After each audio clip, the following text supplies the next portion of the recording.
I think, how I've learned what I've been taught over 22 years about how to try to go about winning in this league is really, all from him. I was 23, 24 years old, and he started to, teach me then how to work, how to be a professional, how to try to do my job the best way I could each day, and how to listen. And get better, and then all the philosophies about trying to win the game. I mean, that's like I said, I've learned more from him than I have from anybody else, and that'll never change at this point. I think for me, who I am and who he is, we're just different. We're different people, which we all are.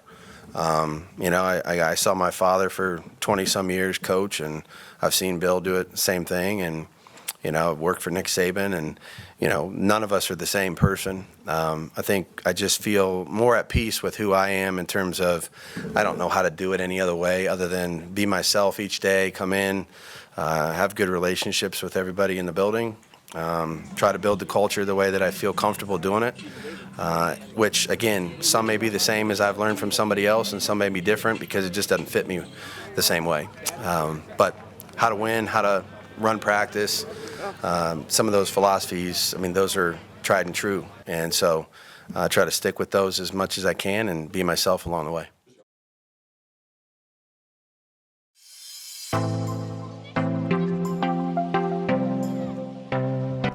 안녕하세요. 투버스터 NFL 팟캐스트입니다. 이번 에피소드는 15주차 경기 픽입니다. 그럼 시작하겠습니다.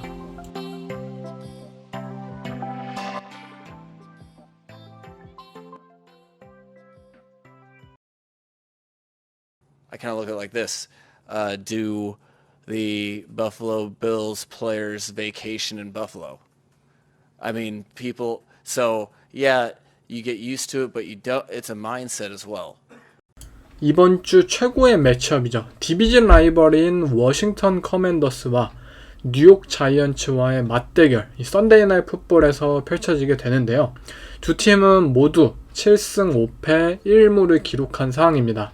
사실상 시애틀 시옥스 그리고 다른 디트로이트 라이온스를 제외하면 이들의 라이온스가 현재 치고 올라오고 있는 와중에 스케줄도 괜찮은 상황이고요. 반면 워싱턴과 뉴욕의 경우에는 사실상 2경기 승자를 통해서 와일드카드 한 자리가 결정되지 않나 싶은데요. 그만큼 굉장히 중요한 경기의 의미를 가지고 있습니다.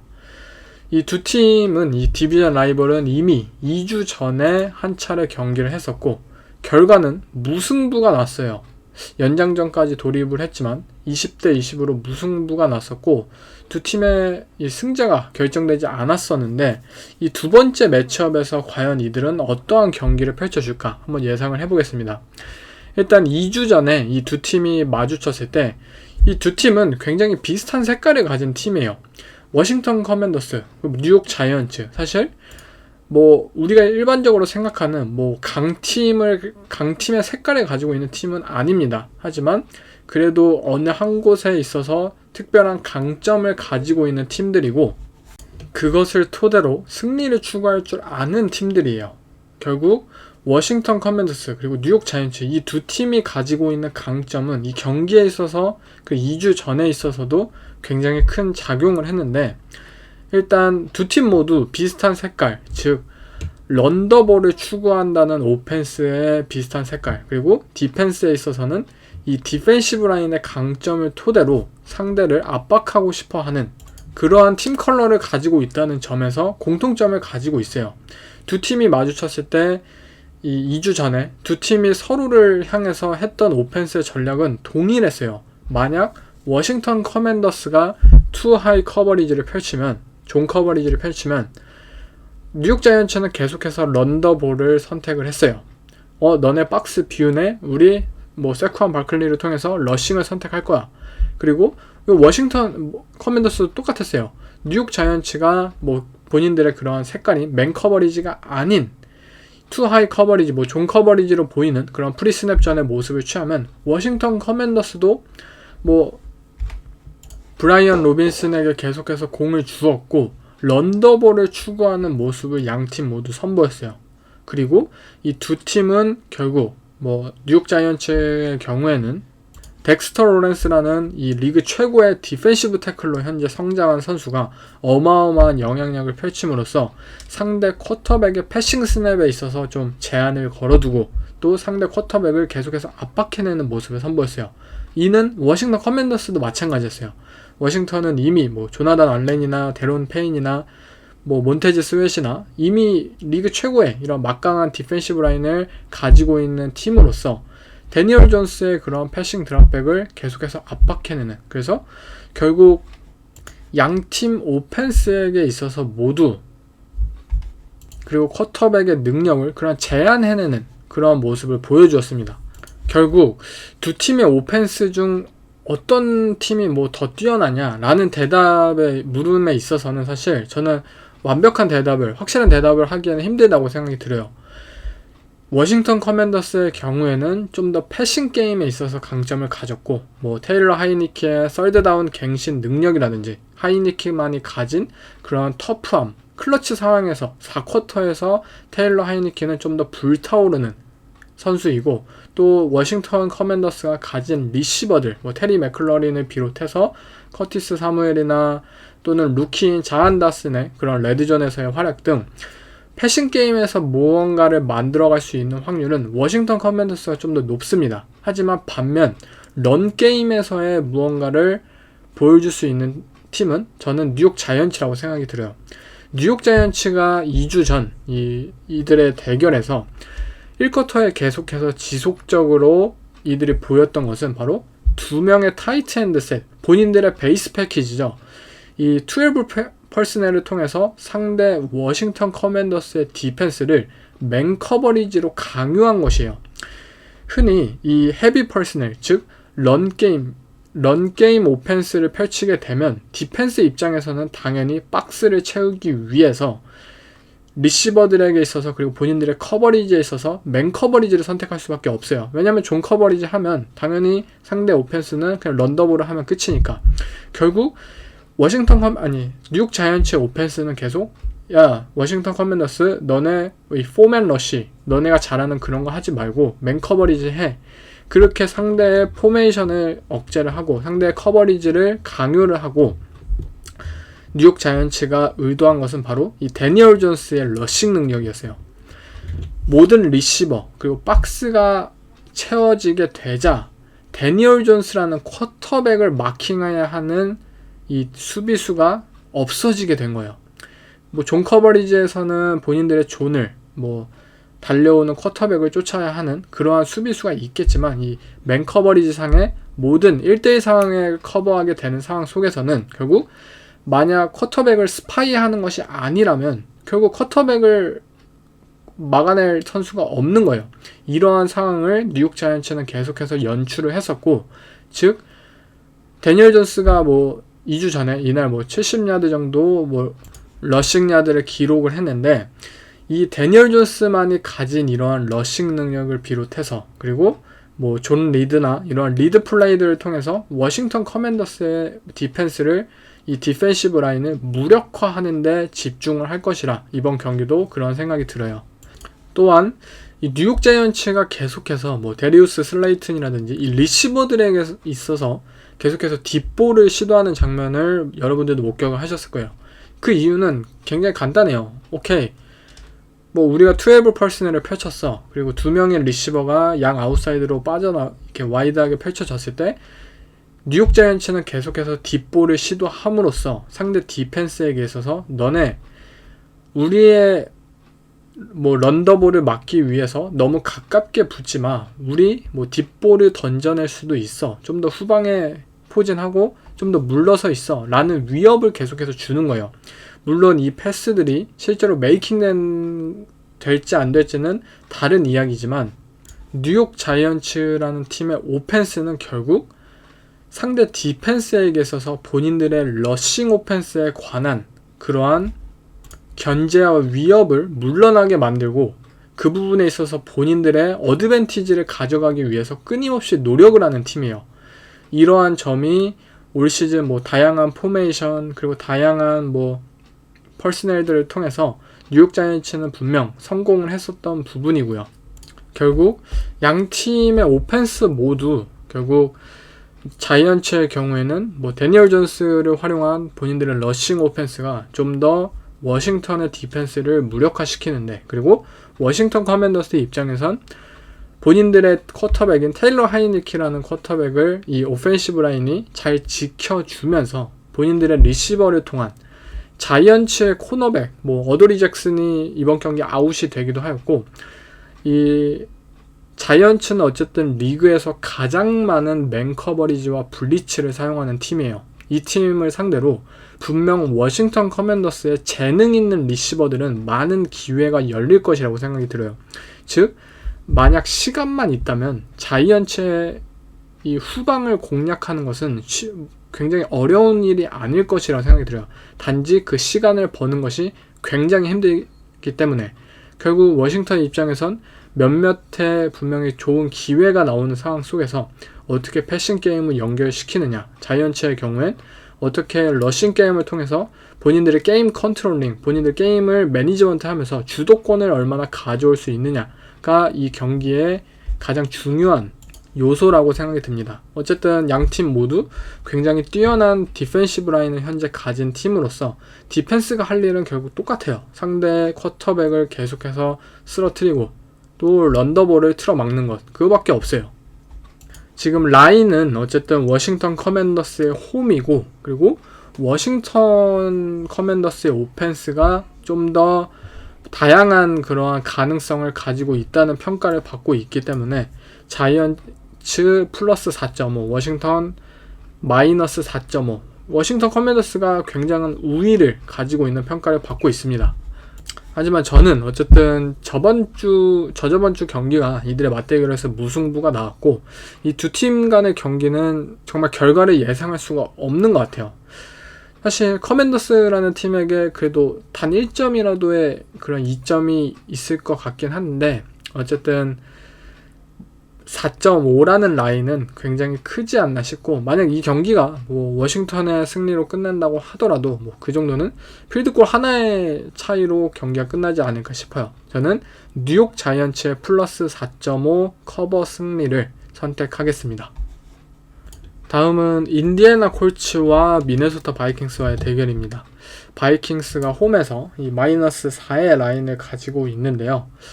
바이킹스는 뭐 저번 주 디트로이트 라이온스에게 패했죠. 패하면서 좀 더 이 팀에 대한 그런 의문들이 더욱더 시즌이 진행될수록 더 많이 나오고 있는 상황이에요. 과연 이 팀이 뭐 플레이오프에서 광탈을 하지 않겠느냐, 뭐 이런 비판들이 계속해서 나오고, 저도 뭐 바이킹스라는 팀을 이제 신뢰하지 않았던 사람 한 명으로서 뭐 그냥 당연한 지금 결과물을 받아들이고 있다고 생각이 드는데, 어쨌든 현재 인디애나 콜츠를 상대로는 바이킹스가 그래도 이 주어진 라인인 마이너스 4의 라인을 커버할 만큼으로 그래도 좋은 팀이지 않나 싶어요.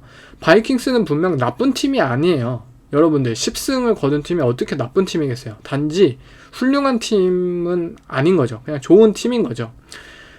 저는 미네소타 바이킹스의 마이너스 4 커버승을 선택을 하겠습니다. 바이킹스는 어쨌든 저번 주 패배 속에서도 이 컬크 커즌스와 저스틴 제퍼슨, 이 두 명의 활약은 뭐 아무도 부정할 수 없을 정도로 뛰어난 활약을 펼쳤고, 이들의 오펜스가 콜츠를 상대로 충분한 득점을 얻어내주지 않을까 싶습니다. 다음 경기는 이제 디비전 라이벌 경기인 볼티모어 레이븐스와 클리브랜드 브라운스의 대결인데요. 레이븐스는 어쨌든 꾸역 승리를 계속해서 거두고 있지만 라마 잭슨의 부상으로 다시 한번 타일러 헌틀리가 뭐 주전으로 나올 걸로 예상이 되고요.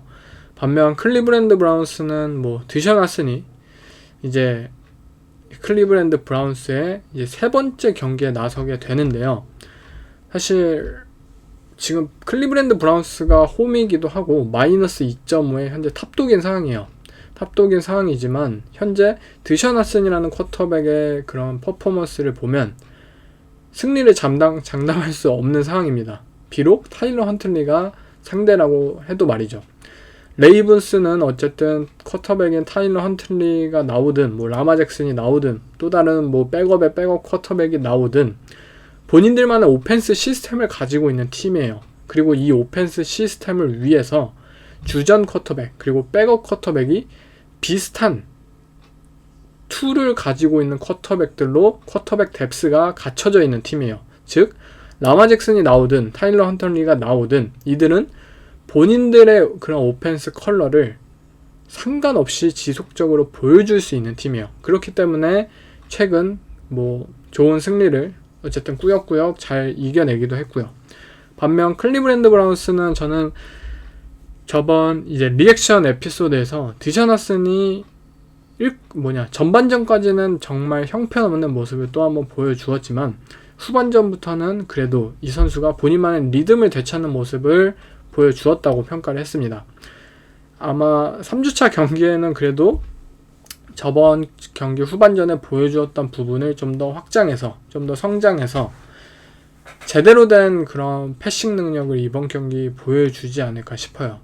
한 가지 클리브랜드 브라운스 입장에서 굉장히 의심스러운 것은 역시 브라운스는 런 디펜스가 안 되는 팀입니다. 런 디펜스가 안 되는 팀에게 이제 볼티모어 레이븐스라는 굉장히 특이한 그리고 본인들만의 그러한 어느 디펜스를 맞이하더라도 런더볼이 가능한 이 러싱 오펜스를 가지고 있는 팀.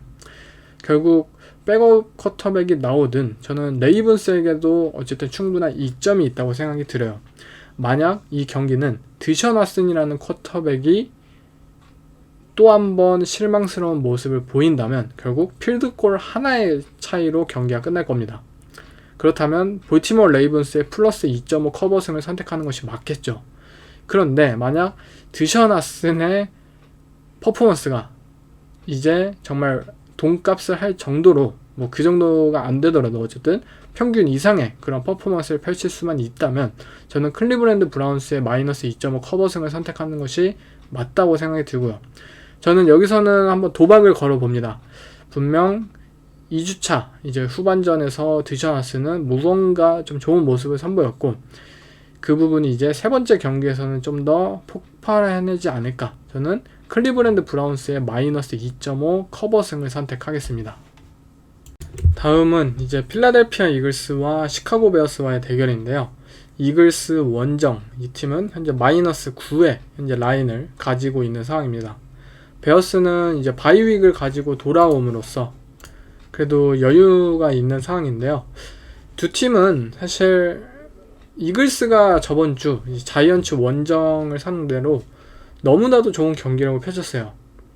그냥 48대 22 정말 압도적인 승리를 거두었기 때문에 저는 이글스의 커버승을 선택하겠습니다. 물론 시카고 베어스라는 팀을 상대할 때는 굉장히 의외의 그런 스토리라인을 생각을 해야 됩니다. 저스틴 필즈라는 쿼터백이 가진 그 말도 안 되는 그런 플레이 메이킹 능력 때문에 경기의 방향이 우리가 예상하지 못했던 쪽으로 흘러가는 경우가 되게 많이 일어날 수가 있어요. 상대 디펜스 코치가 아니 이게 이렇게 된다고 이렇게 본인의 게임 플랜을 본인의 이 게임 시트를 완벽히 찢어버리는 그러한 모습들이 연출이 충분히 될 수가 있습니다. 하지만 상대팀이 필라델피아 이글스예요. 이 말은 즉슨 필라델피아 이글스라는 팀은 저스틴 필즈처럼 달릴 줄 아는 쿼터백을 가지고 있는 팀, 젤런 헐츠라는 팀을 이 팀의 리더이자 MVP로 현재 팀을 이끌고 있는 팀입니다. 이 말은 즉 매주 필라델피아 이글스의 디펜스가 이 플렉틱스 드릴에서 상대해야 할 쿼터백이 바로 젤런 헐츠, 이 듀얼스의 쿼터백이라는 점은 그 리그의 어느 팀, 뭐 볼티모어 레이븐스의 디펜스나 또는 시카고 베어스의 디펜스나 이러한 팀들과 비슷할 정도로 이 듀얼스의 쿼터백에 대한 대비와 경험이 굉장히 많은 팀이라는 것을 의미합니다. 그렇다면 저는 비록 저스틴 필즈가 가진 능력이나 이런 레벨은 분명히 필라델피아 이글스의 디펜스를 놀라게 만들긴 하겠지만 이글스 디펜스는 어쨌든 본인들도 젤런 헐츠라는 쿼터백을 통해서 그것을 많이 접해본 경험이 있기 때문에 이 다른 팀들보다는 이 베어스의 오펜스, 저스틴 필즈라는 쿼터백을 상대로 좀 더 유연하게 대처를 해내지 않을까 싶습니다. 그리고 더욱더 뛰어난 압도적인 탤런트상의 우위를 가지고 있기도 하고요. 물론 시카고 베어스의 디펜스도 뭐 필라델피아 이글스의 오펜스, 젤런 헐츠를 상대로 비슷한 입장인 것은 맞지만 두 팀의 탤런트상의 이 차이가 너무나도 심하죠. 저는 이글스의 -9 커버승을 선택하겠습니다. 다음은 이제 디비전 라이벌 애틀랜타 팔콘스와 뉴올리언 세인츠와의 경기인데요. 이 경기는 뭐 정규 시즌 첫 경기에서는 세인츠가 승리를 거두었는데 사실 뭐 점수차가 크게는 나지 않았을 정도로 굉장히 치열했던 경기였죠. 아직 이 NFC 사우스 디비전에 있어서 이 디비전 승자가 결정되지 않은 상황 속에서 두 팀 모두 어쨌든 승리를 거두어야 되는 상황이고, 이 두 팀 간의 이 경기의 결과를 통해서 분명히 한 팀은 이제 플레이오프 탈락이 거의 확정되는 그러한 중요한 의미를 가지고 있는 경기인데요. 애틀랜타 팔콘스는 이 중요한 경기를 앞두고 이 루키 쿼터백인 데스먼드 리더를 주전 쿼터백으로 올리기로 했습니다. 이 프리시즌에 데스먼드 리더가 굉장히 뛰어난 그런 필름을 보여주었고, 이 선수의 뭐 퀵 패싱 게임, 퀵 스트라이크 패싱 게임, 빠른 디시전 메이킹, 뭐 이러한 능력들은 충분히 뭐 빛을 보여주기도 하였고, 이 현재 애틀랜타 팔콘스라는 이 오펜스가 가진 이 팀의 아이덴티티와 함께 섞인다면 저는 굉장한 시너지를 보여주지 않을까, 개인적으로 굉장히 기대가 되는 경기입니다. 현재 뉴올리언 세인츠의 디펜스는 작년까지 뭐 리그 최고의 런 디펜스를 보여주던 팀이었던 것과는 다르게 올 시즌은 리그 하위권의 런 디펜스를 보여주고 있고, 애틀랜타 팔콘스가 보여주고 있는 러싱 오펜스는 분명 세인츠의 디펜스를 무너뜨릴 거예요. 그리고 그런 상황 속에서 마커스 마리오타라는 쿼터백이 보여주지 못했던 뭐 플레이 액션 오펜스라든지, 뭐 플레이 액션을 계속해서 사용하긴 했지만 마리오타는 분명 런 게임이 아닌 패싱 게임에서의 쿼터백으로서는 정말 뭐 백업인 이유가 있다라고 생각이 들 정도로 한계를 가진 선수예요. 반면 데스먼드 리더라는 쿼터백은 이 애틀랜타 팔콘스의 패싱 게임을 한 단계 도약시켜줄 수 있는 그러한 잠재력을 가지고 있는 쿼터백이기 때문에 저는 팔콘스의 이번 경기 오펜스가 굉장히 다양하게 다르게 펼쳐지는 모습을 기대할 수 있지 않을까 싶어요. 뉴올리언 세인츠도 물론 이 굉장히 역사가 깊은 이 두 디비전 라이벌 경기에 있어서 굉장히 터프하고 피지컬하게 다가올 것은 사실입니다. 하지만 이 팀은 무언가가 본인들의 그런 팀 컬러를 잃어버린 느낌이 들어요. 물론 앤디 달튼 뭐 그냥 프라임타임 게임만 아니면 앤디 달튼도 꽤 잘하고 있고 뭐 좋은 플레이를 펼치고 있고, 뭐 크리스 올라베 이 딥볼 리시버 능력, 이 선수 굉장히 뛰어난 모습을 보여주고, 뭐 알빈 카마라도 경기에 나오기만 한다면 뭐 좋은 모습을 보여주기도 하고, 또 때때로 이 팀의 디펜스는 뭐 상대팀을 셧아웃 시킬 수 있는 그런 터프함을 가진 것은 사실입니다만, 현재 이 뉴올리언 세인츠라는 팀을 보고 있으면 이 팀이 과연 어떻게 승리를 원하는 것일지, 승리를 하려는 그런 방법들에 있어서 잘 느껴지지 않는 모습이 있고, 방향성이 정확히 잘 느껴지지 않는 경기를 펼치고 있어요. 그런 상황 속에서 어쨌든 세인츠의 홈이고, 이제 이들은 -4의 라인을 받았는데, 저는 어쨌든 이 정도의 경기라면, 디비전 경기라면 뭐 필드골 하나 정도의 차이가 났지 않을까 싶고, 애틀랜타 팔콘스의 +4 커버승을 선택하겠습니다. 데스먼드 리더라는 쿼터백의 데뷔전, 과연 뭐 동기인 이 브록 퍼디처럼 뭐 팀을 잘 이끌어낼지, 좋은 활약을 펼칠지 이번 경기를 통해서 한번 확인해 보겠습니다. 다음은 디트로이트 라이온스와 뉴욕 제츠와의 경기인데요. 현재 리그 최고의 폼을 보여주고 있는 이 디트로이트 라이온스가 이제 정말 뭐 플레이오프, 굉장히 리그 최고의 디펜스 중 하나인 뉴욕 제츠를 맞이하게 되는 이 경기를 통해서 과연 라이온스의 오펜스가 정말 리그 상위권으로 도약하고 있는 그러한 뭐 검증된 그런 경기를 한번 볼 수 있을 것 같은데요. 일단 뉴욕 제츠는 쿼터백인 이제 마이크 화이트가 부상으로 빠지게 되었고 결국 잭 윌슨이 다시 한번 주전 쿼터백으로 돌아오게 됩니다. 뭐 쉬는 시간 동안 이 잭 윌슨이라는 쿼터백이 뭐 다시 한번 뭐 플레이북을 잘 숙지하고 본인의 뭐 폼을 다시 점검하고 뭐 후더크를 다시 재단하고 어떻게 할지는 모르겠어요. 그런데 기대는 되지 않습니다. 사실상 디트로이트 라이온스의 디펜스가 이 디펜시브 라인맨들의 프레셔가 분명히 현재 좋은 성장을 거두고 있는 상황 속에서 과연 잭 윌슨이 뉴욕 제츠를 팀으로 이끌 만한 그런 컴백 경기를 보여줄 수 있을까? 사실 굉장히 회의적으로 봐요, 저는. 그리고 마이크 화이트만이 가진 이 썰드다운 갱신 능력과 그런 터프함, 부상 속에서도 팀을 이끌어낼 수 있는 리더로서의 면모, 이런 것을 과연 잭 윌슨이 책임감을 가지고 팀을 이끌어낼 수 있을까에 대해서 굉장히 의문이 많기 때문에 김이 빠진 경기예요, 사실. 마이크 화이트가 빠졌기 때문에. 반면 어쨌든 뉴욕 제츠 입장에서 뭐 그래도 한번 해볼 만한 것은 본인들의 디펜스가 이 리그 상위권의 디펜스잖아요.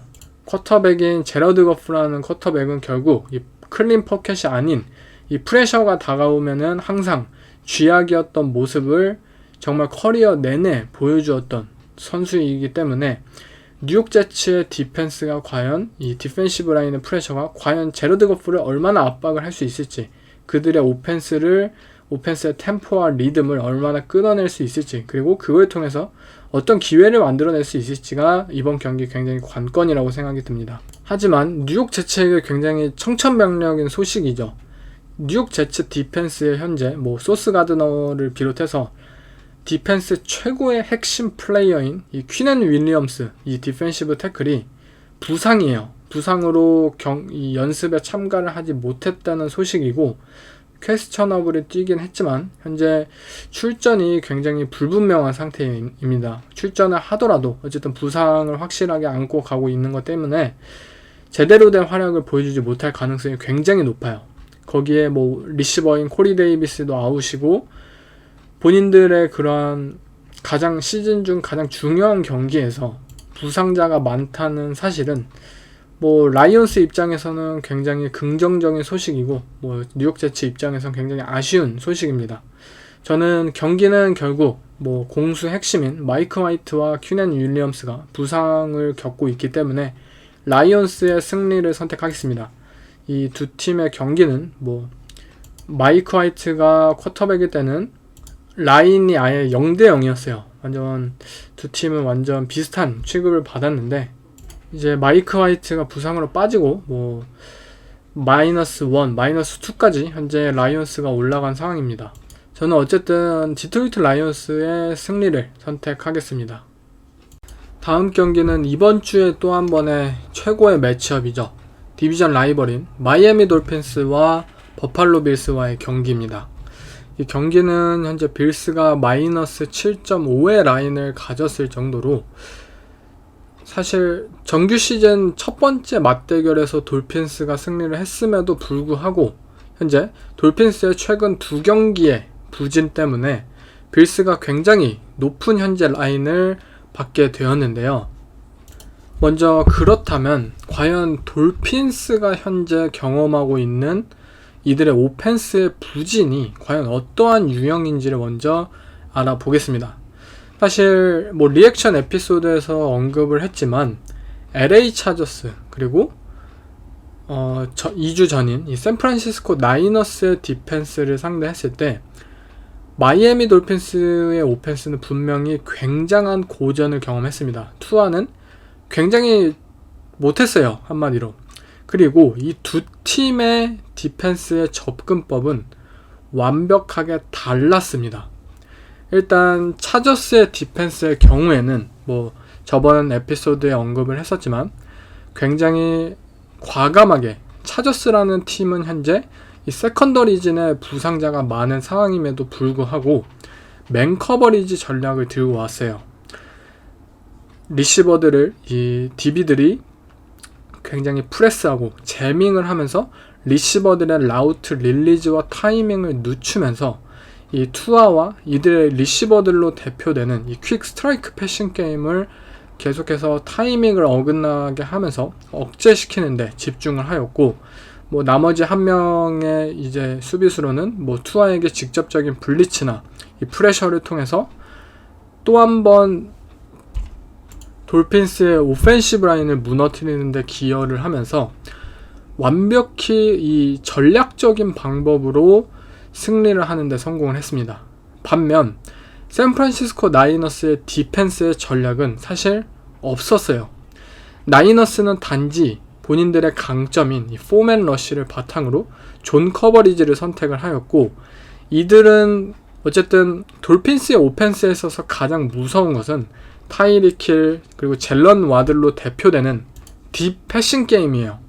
결국 샌프란시스코 나이너스는 이들의 라인베커 그리고 이들의 세이프티를 좀 더 후방으로, 좀 더 이 라인 선상과의 뎁스를 늘리면서 이 딥볼 패싱 게임을 막는데 치중하였고, 존 커버리지를 사용하였고, 포맨 러쉬를 통해 마이애미 돌핀스의 오펜시브 라인을 완벽히 무너뜨리는 데 성공을 했기 때문에 투아와 이 마이애미 돌핀스의 오펜스는 완벽히 무너졌습니다. 즉 나이너스 입장에서는 완벽하게 그냥 탤런트로 이겼다고 보시면 되고, 차저스의 입장에서는 탤런트적인 열세에도 불구하고 이들은 전략적인 방법, 스킴을 통해서 이기는 데 성공을 했어요. 결국 어쨌든 마이애미 돌핀스의 오펜스 그리고 투아라는 쿼터백은 지금 다른 유형의 그런 상대팀의 전략을 통해서 굉장히 안 좋은 현재 부진을 경험하고 있고, 이러한 점이 이제 세 번째 경기인 이 버팔로 빌스를 상대로도 이어가면 안 되는 상황이에요. 이들은 플레이오프를 앞두고 있고 본인들이 올 시즌 올인을 거의 걸다시피 하였기 때문에 이들의 하이파워 오펜스의 그런 파괴력이 저하되면 안 되는 상황이고, 무언가의 반전이 필요한 상황입니다. 일단 이 두 팀이 정규 시즌 3주차에 맞붙었던 그런 상황을 한번 복기를 해보자면, 버팔로 빌스는 분명 존 커버리지의 팀이에요. 이들은 블리츠를 많이 선택하지 않고 리그에서 가장 높은 비율로 포맨 러쉬를 선택하는 팀입니다. 그런데 문제는 버팔로 빌스는 분명 본 밀러라는 패스 러셔의 영입을 통해서 이것이 잘 실행이 됐어요. 포맨 러쉬만으로 상대 쿼터백을 압박하는 데 성공을 했었죠. 하지만 본 밀러의 시즌 아웃 소식이 들리고 이들의 디펜스는 완벽하게 다른 현재 페이지로 넘어가게 되었습니다. 본 밀러라는 이 패스 러셔는 정말 괴물이에요. 이 괴물이라는 디펜스에 있어서 가장 큰 영향력을 내주는 패스 러셔가 사라졌다라는 점, 나이너스의 디펜스에서 닉 보사가 정말 엄청난 파괴력을 보여주고 이 투아를 상대로 굉장히 계속해서 끊임없이 압박함을 보여주었던 것을 한번 생각해 보자면, 버팔로 빌스의 입장에서 이 리그 최고의 패스러셔인 본 밀러가 사라졌다는 의미는 저는 굉장히 크게 작용을 할 것이라고 생각이 들어요. 즉 단순히 우리가 시즌 중반까지 계속해서 플레이해왔던 이 포맨 러쉬를 버팔로 빌스도 고집은 할 수 없을 것이라고 생각이 들고, 때때로 이들은 맨 커버리지를 적절하게, 블리츠를 적절하게 섞으면서 투아라는 쿼터백을 직접적으로 압박할 수 있는 방법을 고안해낼 것이에요. 또한 LA 차저스의 디펜스가 단순히 맨 커버리지를 떠나서 저번 주 경기에서 잘 플레이를 해왔던 것은, 이들은 프리스냅 전과 프리스냅 후에 커버리지에 완벽한 변화를 주었어요. 프리스냅 전에 일부러 코너백의 힙을 좀 직선이 아닌 비스듬하게 힙을 가리키면서 이것이 존 커버리지다 라고 투아에게 힌트를 주었지만, 스냅 후에 이들은 다시 힙을 리시버에게 땡김으로써 완벽하게 맨 커버리지로 터닝하는 모습을 계속해서 보여주었던 것처럼, 이들은 존 커버리지와 맨 커버리지의 스냅 전과 후의 변화를 계속 추구하였고, 이러한 커버리지의 변화 때문에 어쨌든 투아라는 쿼터백은 굉장히 빠른 프로세싱을 통한 그러한 리듬을 통한 강점을 가진 선수인데, 계속해서 커버리지의 변화가 이루어지고 계속해서 리시버가 라우트 타이밍이 늦어지고 이러한 것을 의도했습니다. 버팔로 빌스도 분명 이 LA 차저스가 보여주었던 것처럼, 그리고 본인들의 가장 이 커버리지의 장기는 바로 커버리지의 변장, 이러한 점들을 이번 경기에서도 충분히 보여주지 않을까 싶어요. 그리고 그것을 얼마나 잘 해내느냐에 있어서 이번 경기의 승기가 달려있다고 생각이 듭니다. 반면 버팔로 빌스의 오펜스 입장에서는 사실 이들의 가장 큰 현재 문제는 저는 오펜시브 라인이라고 생각이 들어요. 빌스의 오라인의 프로텍션은 분명 현재 굉장한 문제점을 안고 있고 3주차에 이들이 마주쳤을 때 돌핀스는 물론 블리츠, 제로 블리츠로 대표되는 팀인 것은 사실입니다. 그렇지만 이들도 결국 존 커버리지, 포맨 러쉬를 사용할 때가 있는데 그 상황에서도 버팔로 빌스의 오라인은 잘 무너지는 모습을 보였어요. 이 부분 때문에 조시 알렌은 스크램블을 통한 그런 플레이들을 계속해서 이어가는 모습을 선보였는데 결국 브래들리 첩이라는 엣지 러셔를 추가한 현재 마이애미 돌핀스의 포맨 러쉬, 저는 버팔로 빌스의 오라인이 효과적으로 대처하기에는 좀 무리가 있지 않나 생각이 들고 결국 빌스 입장에서도 경기 후반에 접어들면서 좀 더 프로텍션, 타이트엔드와 리시버를 블락커로서 사용하면서 조시 알렌에게 시간을 벌어주는 그런 전략을 표하긴 했지만 어쨌든 빌스의 오라인 자체가 분발해주지 못한다면 이 경기는 어쩌면 조시 알렌에게 굉장히 힘든 경기가 펼쳐질 수 있을 것입니다. 또 돌핀스의 그런 제로 블리츠를 상대로 과연 버팔로 빌스가 어떠한 플레이 컨셉들을 준비해오느냐. 3주차 이들이 마주쳤을 때는 일단 눈에 띄는 그런 제로 블리츠 전략을 상대로 버팔로 빌스는 이 볼티모어 레이븐스가 고안하였던 이 모션 블락, 한 명의 리시버, 타이트엔드를 모션 취하면서 백사이드의 엣지 러셔를 아예 블락킹하는 그러한 모션 블락을 통해서 시간을 벌고 그리고 그 벌어놓은 시간을 통해서 스테판 딕스에게 20야드짜리 패스를 성공을 시키는 그러한 모습을 보여주기도 했습니다. 또 의외로 이 빌스의 리시버들이 의외로 블락킹을 잘해요. 굉장히 호리호리하고 좀 스피드의 강점을 가진 선수들이고 피지컬적인 요소와는 거리가 멀어 보이지만 빌스는 3주차 경기에서 이 MT 포메이션 상의 제로 블리츠를 상대로 이 리시버 스크린 전략을 잘 사용하였고 이를 통해서 퍼스트다운을 갱신하는 모습을 보여주었어요. 물론 나중에 마이애미 돌핀스가 이 스크린 패스를 견제하기 위해서 엣지 러셔 한 명이 이 패스 러쉬가 아닌 스크린을 막기 위해 점프 블락을 하는 그러한 모습을 통해서 어느 정도 이들의 스크린 전략을 차단하는 모습을 보여주기도 했었죠. 또 이외에도 넙 포메이션을 통해서 한 명의 타이트엔드가 라인 선상에 붙고 나머지 오른쪽에는 3명의 리시버를 배치하면서 트리 포메이션을 배치하면서 이 타이트엔드 필드에 있는 그런 스페이싱을 리시버가 온전히 잡아먹게 하면서 오픈 찬스를 만들어내는 그런 전략을 통해서 터치다운으로 연결하는 데 성공을 하기도 했습니다. 어쨌든 마이애미 돌핀스라는 디펜스를 상대할 때는 이처럼 이 제로 블리츠를 어떻게 우리가 대처해야 되느냐, 어떠한 오펜스를 펼쳐야 되느냐, 자신있게 그러한 오펜스 컨셉들이 필요한 상황이에요. 그리고 빌스가 이러한 부분에 있어서 살짝 걱정되는 점은 결국 런닝백이나 이러한 포지션에 대한 체크다운 패스들이 굉장히 자주 필요할 거예요. 블리츠가 다가온다면 결국 공을 빨리 던질 수밖에 없고 가장 가깝게 가장 빠르게 공을 던져내고 받아낼 수 있는 포지션은 런닝백이에요.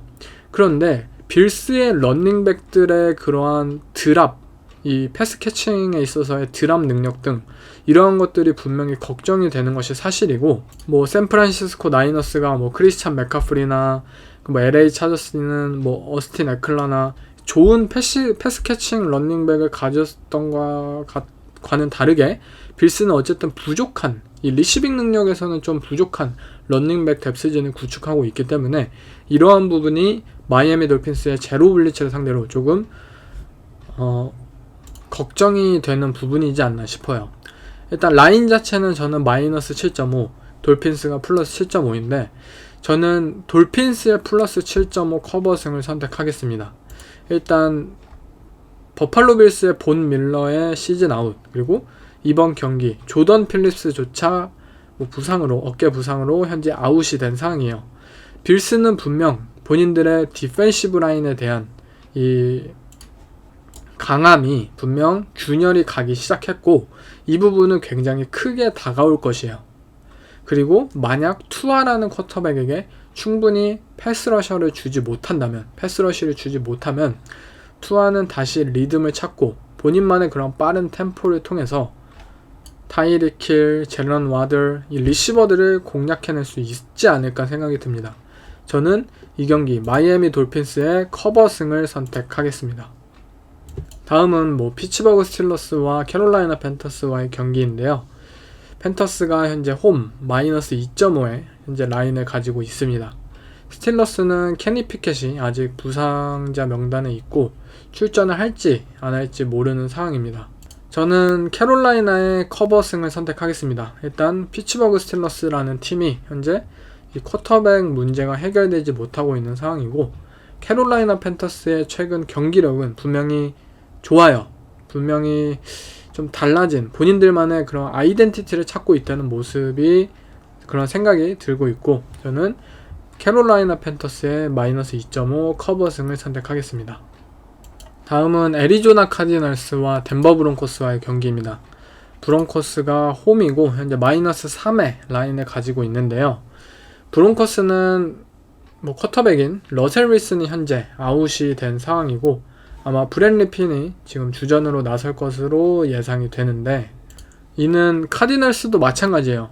쿼터백인 카일러 머레이가 저번주 뉴잉글랜드 페이트리어츠와의 먼데이 나잇 풋볼 경기에서 ACL 부상을 당하였고 결국 시즌 아웃이 지금 확정된 상황입니다.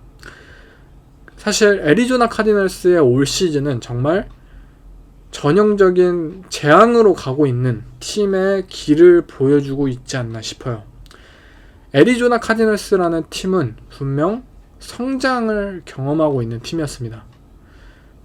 단순히 성적이 올라가고 있는 것, 그리고 주전 쿼터백을 발굴해내고 프랜차이즈의 미래를 충분히 본인들이 설계할 수 있는 순간 속에서 이들은 모두와의 연장 계약을 체결했어요. 쿼터백인 카일러 머레이에게 연장 계약을 주었고, 헤드 코치인 클리프 킹스베리에게 연장 계약을 주었고, 또 GM인 스티브 카임에게 연장 계약을 주었어요. 그리고 이 연장 계약은 결국 파멸의 길이 되었습니다. 쿼터백인 카일러 머레이는 리그 하위권의 쿼터백 플레이를 펼치고 있고 결국 ACL 부상으로 시즌 아웃, 아마 내년까지도 뛰지 못할 것이에요. 2년 이 선수가 계약한 5년에 240밀리언 달러의 계약, 연간 50밀리언 달러에 달하는 연봉이 2년 동안 무용지물이라는 뜻이죠. 거기에 더해서 클리프 킹스베리는 라커룸을 장악하지 못한 감독으로서 드래프트 그리고 FA 트레이드 계속해서 오펜스 플레이어들을 영입해내고 팀의 모든 투자를 오펜스에 했음에도 불구하고 리그 하위권의 오펜스를 보여주고 있어요. 그리고 쿼터백과 말싸움을 하면서 플레이콜에 대한 이견을 계속해서 보여주는 등 정말 눈꼴 시려운 모습을 계속해서 보여줬죠. 또 스티브 카임이라는 GM은 예전에도 본인의 그런 캐릭터 이슈가 있었기도 하지만 어쨌든 건강상의 문제로 팀을 잠시 떠나긴 했지만, 이 GM이 현재 보여주고 있는 최근 드래프트의 결과물들 다 실패하고 있고 좋은 결과로 이어지지 못하였고, 결국 이 GM이 아직까지 이 직업을 가지고 있는 유일한 이유는 구단주랑 친해서 라는 말이 계속해서 나오고 있는 것이 현실이에요. 디펜스는 투자하지 못했기 때문에 리그 현재 32등의 실점을 보여주고 있기도 하고요. 이처럼 구단 전체가 망가졌다고 표현을 해도 이상한 정도가 아니에요. 이 팀의 미래는 더 이상 없고 카일러 머레이의 연장 계약은 이 프랜차이즈 역사상 최악의 실수가 될 것이라고 생각이 들어요. 물론 ACL 부상 이후 복귀를 한 선수들이 굉장히 많아요. 에드리안 피터스는 ACL 부상 2번에도 불구하고 MVP급의 활약을 펼치기도 하였고, 다른 스포츠, NBA, MLB, ACL 부상이 더 이상 무서운 부상이 아니다. 이거는 그냥 1년만 잘 쉬면 된다. 가벼운 부상으로 취급이 되기도 해요. 하지만 카일러 머레이라는 선수가 가진 가장 큰 강점, 이 운동 능력을 바탕으로 한 플레이를 펼치는 카일러 머레이라는 선수에게 있어서 저는 ACL 부상이 그렇게 가벼운 부상이라고는 생각하지 않습니다. 카일러 머레이는 분명 포켓 패서로서는 뛰어난 선수가 아니에요. 포켓 패서가 아닌 포켓 밖에서의 능력을 통해서 이 선수는 굉장한 연장 계약을 체결할 수 있었고 팀을 승리로 이끌 수 있었던 것이에요. 그런데 포켓 밖에서의 플레이는 결국 본인의 그런 운동신경, 본인의 발에 대한 능력을 통해서 발휘가 됩니다. 그런데 ACL 부상이라는 것은 결국 그것을 억제하고 또 일정의 트라우마를 선사하기 때문에 과연 카일러 머레이라는 쿼터백이 내후년 우리가 알던 쿼터백으로 돌아올 수 있을까? 그리고 그가 만약에 돌아온다고 하더라도 본인의 연봉값을 할 정도로 뭐 리그 상위권의 오펜스를 이끌 수 있는 선수로 복귀를 할 수 있을까? 굉장히 걱정이 많은 그런 순간입니다. 또 클리프 킹스베리 감독도 마찬가지예요.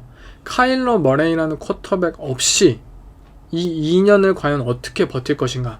킹스베리라는 감독은 결국 쿼터백과 함께 해왔어요. 뭐 컬리지에서 텍사스 테크 시절에는 뭐 패트릭 마홈스와 함께 하기도 하였고 애리조나 카디널스에선 카일러 머레이와 함께 하면서 뭐 작년 시즌에는 뭐 좋은 시즌을 보여주긴 했죠. 어쨌든 이 킹스베리라는 감독은 오펜스밖에 모르는 감독이에요. 쿼터백밖에 몰라요. 킹스베리라는 감독은 패트릭 마홈스를 쿼터백으로 가졌음에도 불구하고 항상 루징 시즌을 컬리지에서 경험했던 감독입니다.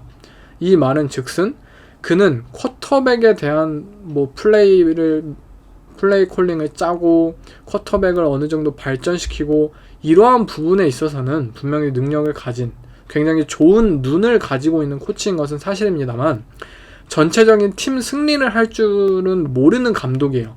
그러한 상황에서 카일러 머레이가 부상으로 공백이 생긴다, 내년까지. 그리고 이들은 이미 오펜스에 있어서 모든 것을 투자한 상황입니다. 과연 애리조나 카디널스라는 팀이 어떤 성적을 거둘 수 있을지 한번 생각을 해본다면 결코 좋은 시즌을 보낼 것 같진 않잖아요. 올 시즌 카디널스가 드래프트에서 뽑은 뭐 모든 선수들 8명의 선수 중 뭐 핵심, 뭐 주전이든 백업이든 좋게 성장한 선수를 단 한 명이라도 꼽을 수가 없어요. 이들의 드래프트는 계속해서 문제점으로 지적이 되었던 상황이었고 그러한 상황 속에서 팀을 이끌었던 스티브 카임이라는 GM은 뭐 건강상의 이유로 팀을 떠나게 되었습니다. 과연 이 구단이 어떤 방향으로 갈까? 저는 정말 암흑밖에 보이지 않다고 표현을 할 수밖에 없을 것 같아요.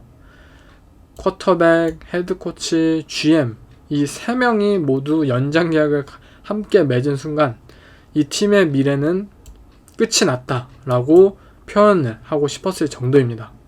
어찌됐든 경기는 저는 뭐 카디널스 플러스 3, 뭐 브론코스 마이너스 3인데 브론코스도 어쨌든 러셀 윌슨이 나오지 않고 뭐 러셀 윌슨이 나온다 하더라도 사실 별 차이는 없죠. 별 차이는 없지만 저는 이 경기는 그냥 포인트를 선택하겠습니다.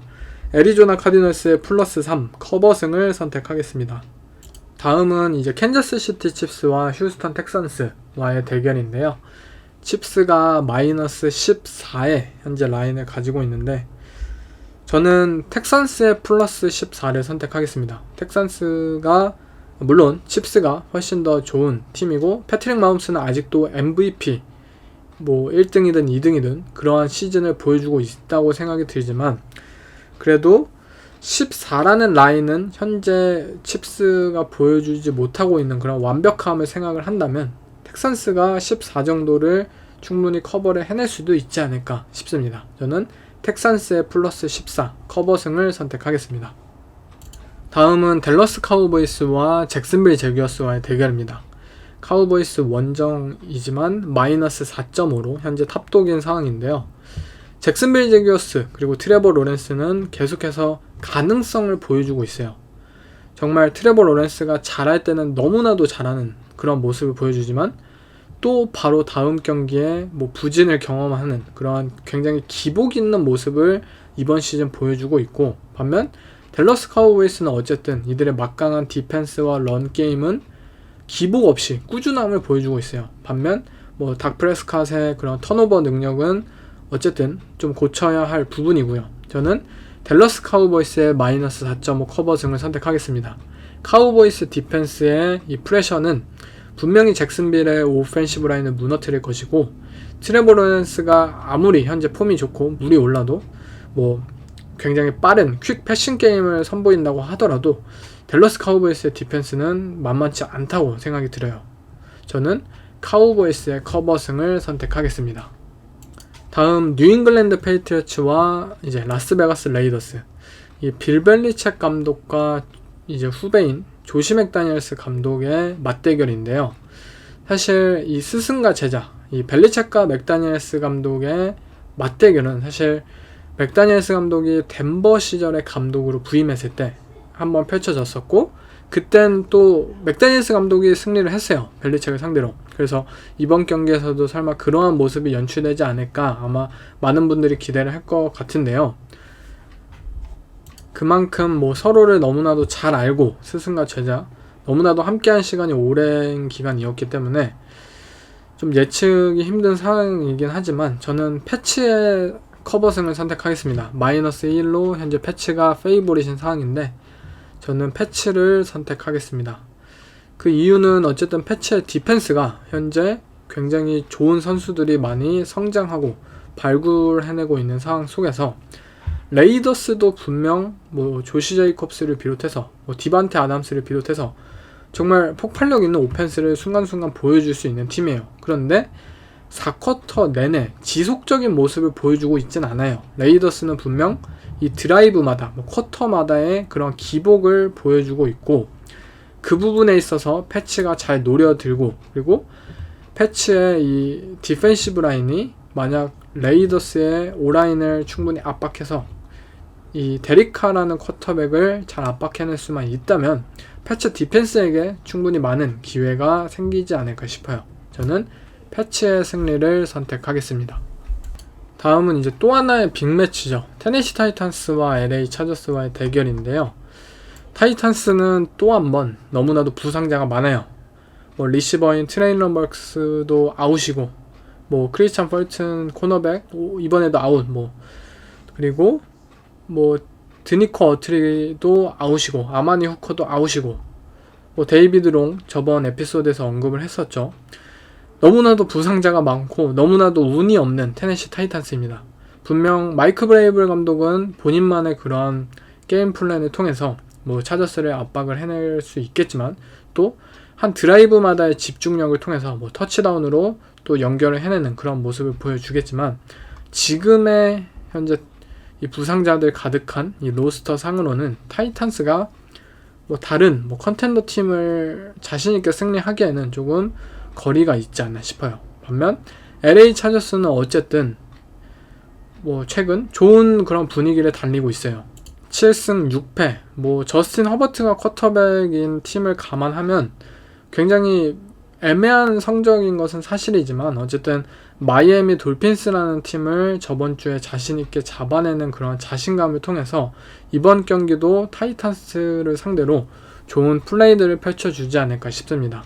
저는 뭐 홈팀이었던 차저스가 마이너스 3의 현재 라인을 가지고 있는데 저는 차저스의 커버승을 선택하겠습니다. 다음은 신시내티 벵갈스와 템파베이 벅스와의 대결입니다. 벵갈스가 원정팀이고 마이너스 3.5의 라인을 현재 가지고 있는데요. 벵갈스는 뭐 주전 뭐 트레이 핸드릭슨 이 엣지러셔가 아웃이고, 뭐 헤이든 헐스트 아웃, 그리고 마이크 힐튼, 좀 주전 핵심 선수들이 많이 아웃이 된 상황이에요.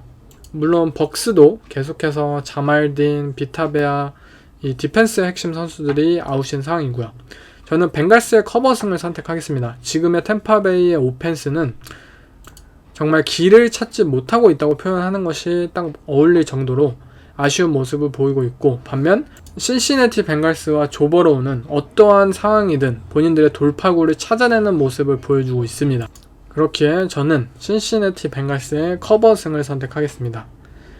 네, 그리고 이번 주 마지막 경기죠. LA 램스 대 그린베이 패커스. 이 먼데이 나잇 풋볼 경기는 패커스가 마이너스 7의 라인을 가지고 있는데요. 램스는 저번 주 이제 설스데이 나잇 풋볼에서 이 베이커 메이필드가 뭐 마지막 역전 드라이브를 이끌어내면서 굉장히 큰 찬사를 받기도 하였고, 의외의 경기력을 보여주었던 그런 모습을 연출했는데요.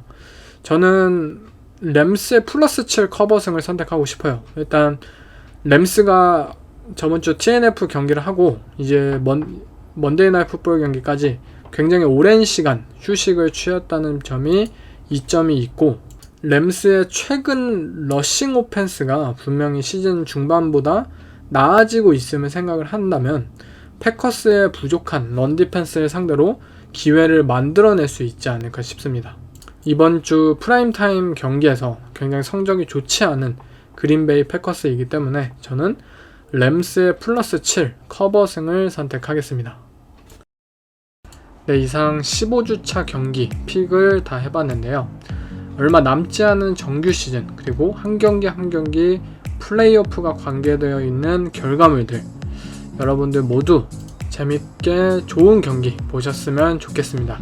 네, 그럼 이번 에피소드는 여기서 마치겠습니다. 감사합니다.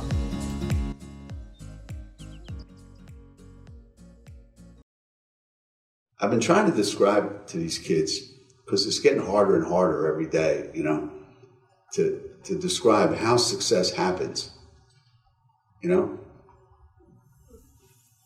So I try to put it in the same context as going to school. Like if you go to class and you do average work, you're going to get a C. That's why it's called average. And if you want a B, you have to do more work. And if you want an A, you have to do even more work. And you have to give up stuff. You have to sacrifice some things. Maybe you can't do all the things that everybody else does. Or if you're just happy getting B's all your life, there's nothing wrong with that either. But you're never going to get the satisfaction of what it feels like to get an A in a class. So I said, this is just another class for you guys, basketball is. If you just want to be average, then you do average work. If you want to be a little bit above average, then you do a little more work. If you want to get A's in basketball, then you got to do stuff that other people aren't willing to do.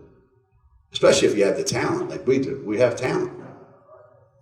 But some of these younger guys coming out of high school, man, they want to show up and go, I'm here. Where's my 3.7? Yeah, like my father used to say, I got your 3.7 right here.